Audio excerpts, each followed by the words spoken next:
ગુજરાતના મહેસાણા જિલ્લાના એક નાનકડા અને શાંત ગામનું નામ છે મોલીપુર। 2022નો મે મહિનો છે અને દેશભરમાં આઈપીએલ પૂરી થઈ ગઈ હતી।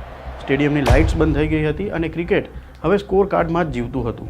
પણ એ જ આઈપીએલ પૂરી થયા પછી માત્ર 3 અઠવાડિયામાં એટલે કે જૂન મહિનામાં મોલીપુરમાં એક અલગ જ મેચ શરૂ થવા જઈ રહી હતી। આ મેચમાં કોઈ સ્ટેડિયમ નહોતું, ના ટિકિટ હતી, ના દર્શકો હતા, પણ પૈસા હતા, ઘણા બધા પૈસા। આ કહાનીની શરૂઆત થાય છે એક યુવાનથી। નામ છે શોએબ દાવડા, ઉંમર 27 વર્ષ, વતન મોલીપુર મહેસાણા। શોએબની કહાની એવી છે કે તે અહીં કટલરીની દુકાન ચલાવતો હતો, પણ ધંધો ચાલતો નહોતો। કોરોનામાં તેની ઉધારી વધી ગઈ અને એને પશુપાલન પણ અજમાવ્યું, પણ એમાં પણ એ ફેલ થયો। આર્થિક તંગી એવી કે ઘરમાં રોજની બસ એક જ ચર્ચા કે હવે આગળ શું। એક સમય દરમિયાન શોએબ એક મોટો નિર્ણય કરે છે। જાન્યુઆરી 2022માં તે જેમ તેમ કરીને રશિયા પહોંચે છે। ત્યાં કોઈ બિઝનેસ નહીં, કોઈ ઓફિસ નહીં, સીધું લેબર કામ, રમકડા પેક કરવાનું।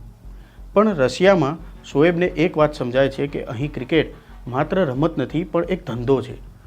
એ જ જગ્યા ઉપર તેને એક વ્યક્તિ મળે છે જેનું નામ છે મીશા। તેનું અસલી નામ એન્ડ્રી છે, પરંતુ લોકો તેને મીશાના નામથી ઓળખે છે। મીશા સાથે શોએબની ઓળખાણ થયા પછી તે એક લાલચનું પોટલું શોએબને આપે છે। શોએબને તે કહે છે કે તારે ક્રિકેટ રમવાનું છે, બસ અમે તને પૈસા આપીશું। શોએબ વિચારે છે કે મજૂરી કરવા કરતાં તો સારું જ છે। એ રીતે શોએબ રશિયામાં એક ફેક ક્રિકેટ મેચ રમવા લાગે છે।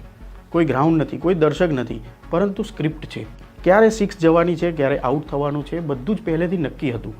અને દર મહિને કમાણી $700, ભારતીય રૂપિયામાં કહું તો 50,000 થી 60,000 રૂપિયા જેટલું થાય। શોએબ માટે આ ઘણું મોટું હતું।